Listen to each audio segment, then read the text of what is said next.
Hello learners, आज हम बात करेंगे fundamental principles of managerial economics. तो अगर हम प्रिंसिपल्स ऑफ मैनेजरियल इकोनॉमिक्स की बात करते हैं तो these are the fundamental principles of managerial economics: opportunity cost principle, marginal, incremental, time perspective, discounting and equi marginal. अब इन सारे प्रिंसिपल्स को हम वन बाई वन डिस्कस करते हैं। First one is opportunity cost principle. What it explain: opportunity cost of anything is the next best alternative that could be earned by the same factors. The opportunity cost thus is the cost of sacrificed alternative. इसका मतलब क्या? Cost of सेक्रीफाइड alternative. एक example लेके चलते हैं। मान लीजिए आपके पास किसी भी चीज को लेके तीन ऑप्शन थे और तीन ऑप्शन में से आपके पास तीनों में से कोई आपको एक ऑप्ट करना था। जब एक आप ऑप्ट करेंगे तो दो कैसे हो जाएंगे? लेफ्ट आउट हो जाएंगे। तो जो दो लेफ्ट आउट हैं, जो दो फॉरगॉन हैं, जिनको आपने छोड़ दिया, वही यहाँ पे क्या है? अपॉर्चुनिटी थी आपके लिए। वही अपॉर्चुनिटी कॉस्ट प्रिंसिपल है। अब वो अपॉर्चुनिटी टर्म जो है वो प्लस माइनस किसी भी तरीके से हो सकता है। अब यहाँ हम एक थोड़ा रियल टाइप एग्जाम्पल लेके चलें। मान लीजिए आपके पास 80,000 रुपीज हैं और आपको वो इन्वेस्ट करने हैं। तो आपके पास दो ऑप्शन है। पहला ऑप्शन क्या है? A safe government bond with a guaranteed 5% return.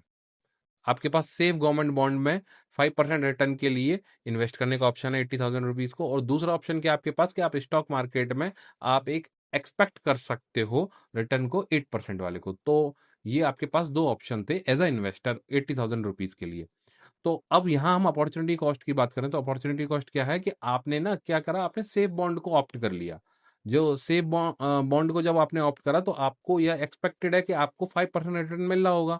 लेकिन यहाँ पे जो अपॉर्चुनिटी कॉस्ट क्या है? Opportunity cost is the additional 3% return and you missed out on by choosing not to invest in the stock market. वो जो 3% रिटर्न था, जो मिस्ड आउट आपने कर दिया, जो फॉरगॉन कर दिया, जो लेफ्ट आउट कर दिया, वो 3% रिटर्न क्या है? वही अपॉर्चुनिटी कॉस्ट है जिसमें आपने इन्वेस्ट नहीं किया। ठीक है, तो it is all about the term opportunity cost principle. उसके बाद हम सेकंड ऑप्शन की बात करते हैं, मार्जिनल एनालिसिस। मार्जिन। तो मार्जिनल एनालिसिस को हम कैसे डिफाइन करेंगे? It examines the additional benefits and cost of producing or consuming exactly one more unit of a goods or service.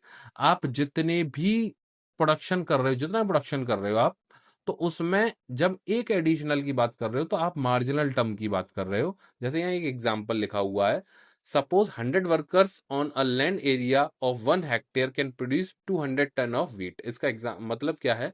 कि 100 लोग काम कर रहे हैं 1 हेक्टेयर स्पेस पर, 100 लोग काम कर रहे हैं, 200 टन का प्रोडक्शन कर रहे हैं। तो इसका मतलब क्या है? कि एक बंदा 2 टन का प्रोडक्शन कर रहा है। If one more worker is employed, इसका मतलब है पहले 100 वर्कर थे, अब वन मोर वर्कर, एक और एडिशनल बंदा आ गया, तो अब हो गए 101 बंदे। तो total production increases to 202 ton. तो पहले 100 थे, 200 टन का प्रोडक्शन था, अब 101 हो गए तो 202 का प्रोडक्शन हो गया। Hence the marginal production due to the employment of one additional worker is 2 ton. तो जो एक बंदे को बढ़ाने से यहाँ marginal production due to the employment of one additional worker is 2 ton. तो कितना एडिशनल प्रोडक्शन हो गया? 2 टन का। तो इसी को हम मार्जिनल में काउंट करते हैं कि आपने एक एडिशनल एम्प्लॉय इंक्रीज किया तो उसका आउटपुट पे इम्पैक्ट क्या आया? कि 2 टन का प्रोडक्शन आपको ज्यादा मिल गया। तो इस तरीके की कोई टर्म और कोई एक्टिविटी होती है तो उसको हम मार्जिनल एनालिसिस में काउंट करते हैं। इसके बाद हम बात करेंगे इंक्रीमेंटल प्रिंसिपल की। इंक्रीमेंटल प्रिंसिपल क्या कहता है? It assist businesses in evaluating the financial impact of different decisions bye assessing the changes in cost and revenues. इसका मतलब क्या है भाई? जब हम इंक्रीमेंटल एनालिसिस की बात करेंगे तो ये बिजनेसेस को इस चीज को इवेल्युएट करने में बहुत ज्यादा हेल्प करता है कि आप किस तरीके से कॉस्ट एंड रेवेन्यू से रिलेटेड डिसीजंस ले रहे हो। मान लीजिए कि आपको कोई भी प्रोडक्शन बढ़ाना है। अब प्रोडक्शन बढ़ाना है तो उसके लिए आपको कॉस्ट बढ़ानी पड़ेगी। अगर आप कॉस्ट बढ़ा रहे हो तो वो कॉस्ट इतनी नहीं बढ़नी चाहिए कि रेवेन्यू से ज्यादा आपकी कॉस्ट बढ़ जाए। अगर रेवेन्यू से ज्यादा कॉस्ट आपकी बढ़ रही है तो इट मीन्स आपका जो इंक्रीमेंटल डिसीजन है वो सही नहीं है। और अगर मान लीजिए जो आपकी कॉस्टिंग है रेवेन्यू से कम बढ़ रही है और रेवेन्यू ज्यादा आ रहा है, इट मीन्स आपका डिसीजन पॉजिटिव है।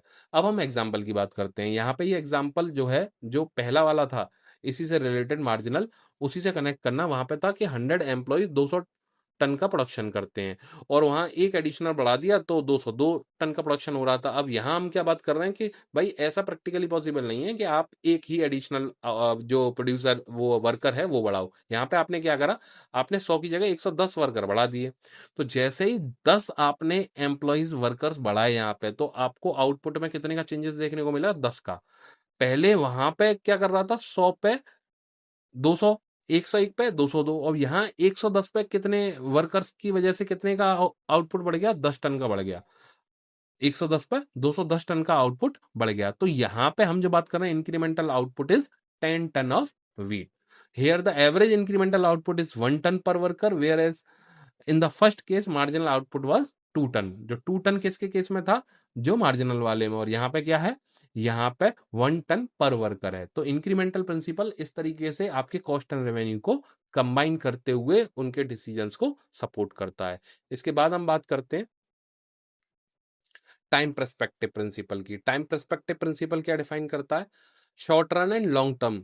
Short run and long run क्या टर्म होते हैं कि देखिए, मान लीजिए आपको कोई ना एक ऑर्डर मिला प्रोडक्शन से रिलेटेड, और आपको ये पता है बीइंग अ प्रोड्यूसर कि आपको ये जो ऑर्डर है ये शॉर्ट रन के लिए मिला हुआ है, लॉन्ग रन के लिए आपको ये ऑर्डर नहीं मिला है। तो आप क्या करोगे, कि आप परमानेंट मशीनरी बढ़ा लोगे, परमानेंट एम्प्लॉयज को हायर कर लोगे, या परमानेंट सेटअप इंक्रीज कर दोगे? नहीं, आप शॉर्ट रन में क्या करोगे, आप टेम्पररी अरेंजमेंट करोगे, और टेम्पररी अरेंजमेंट से आप उस जो ऑर्डर आया हुआ उसकी डिमांड को फुलफिल करोगे। वहीं ये ऑर्डर आपको पता लग जाए कि ये लॉन्ग रन है और आपको सालों साल ये ऑर्डर मिलता रहेगा, तो आप उस केस में क्या करोगे, उस केस में आप हो सकता है मशीनरी भी नई परचेस कर लो, सेटअप भी नया क्रिएट कर लो, और एम्प्लॉयज भी परमानेंट रख लो। तो time perspective principle basically short run long run इन्हीं दो टर्म को एक्सप्लेन करता है कि अगर आपके पास शॉर्ट टर्म के लिए कोई कंडीशन आती है तो आप उसको कैसे टैकल करते हो, लॉन्ग रन के लिए आती है तो आप उसको किस तरीके से टैकल करते हो। उसके बाद हम बात करते हैं डिस्काउंटिंग प्रिंसिपल। डिस्काउंटिंग प्रिंसिपल से बेसिकली कंसर्न है, जैसे एक टर्म कभी आपने सुना हो, time value of money. Time value of money से क्या मतलब है कि आप जो पैसा फ्यूचर में रिसीव करेंगे और सेम पैसे को आप आज रिसीव कर रहे हो, 1 साल बाद रिसीव करोगे और आज रिसीव कर रहे हो, तो आज उस पैसे की वैल्यू कंपेरेटिवली ज्यादा है, तो उसको हम बोलते हैं टाइम वैल्यू ऑफ मनी। वही याद रखना है आपको डिस्काउंटिंग प्रिंसिपल के लिए। इसमें लिखा हुआ है, discounting principle implies that if a decision affect cost and revenue at future dates, it is necessary to discount those cost and revenue to represent values before a valid comparison of alternatives. इसका मतलब यही है कि अगर मान लीजिए आपको कोई भी अमाउंट इन कमिंग फ्यूचर मिलने वाला है और वो अमाउंट आपको सेम अमाउंट आज मिल रहा है, तो जो आज मिल रहा है उसकी वर्थ कंपैरेटिवली ज़्यादा है जब सेम अमाउंट आपको फ्यूचर में मिलता है। तो ये डिस्काउंट की तरह रिप्रेजेंट होता है, लेकिन एक्चुअल में इसमें डिस्काउंट जैसा जो मार्केट वाला डिस्काउंट है वो टर्म इसमें यूज नहीं होता है। इसमें बस ये रिप्रेजेंट करता है कि आपको जो फ्यूचर में पैसा मिलने वाला है और उसके कंपैरेटिवली पैसा जो आपको आज मिल जाता है, तो उसकी वैल्यू कंपैरेटिवली ज़्यादा रहती है। ये एक्सप्लेन करता है डिस्काउंटिंग प्रिंसिपल को। उसके बाद हम बात करते हैं equi marginal principle. Equi marginal principle क्या डिफाइन करता है, जो लास्ट पैरा है ना, थोड़े अलग फॉन्ट में उसको देखिएगा। If a person has a thing which he can put in several uses, he will distribute it among all among these uses in such a way that he has the same margin utility in all। इसका मतलब ये है कि देखिए, हर बंदे की एक limited income होती है, और लिमिटेड इनकम को उसको अपने डिफरेंट डिफरेंट एक्सपेंसेस में खर्च करना होता है, डिफरेंट डिफरेंट यूटिलिटीज को कंप्लीट करने के लिए। एग्जाम्पल के तौर पे लेके चलिए कि आपके पास 5,000 रुपए हैं, और 5,000 रुपए से आपको कुछ एक इलेक्ट्रॉनिक आइटम्स परचेज करने हैं, छोटे छोटे। तो 5,000 रुपए से आप कैसे डिसीजंस लेते हो कि आप एक दो तीन, कम से कम 3 आइटम्स ले पाओ, और उससे आपकी मार्जिनल यूटिलिटी भी कैसी रहे, इक्वल रहे।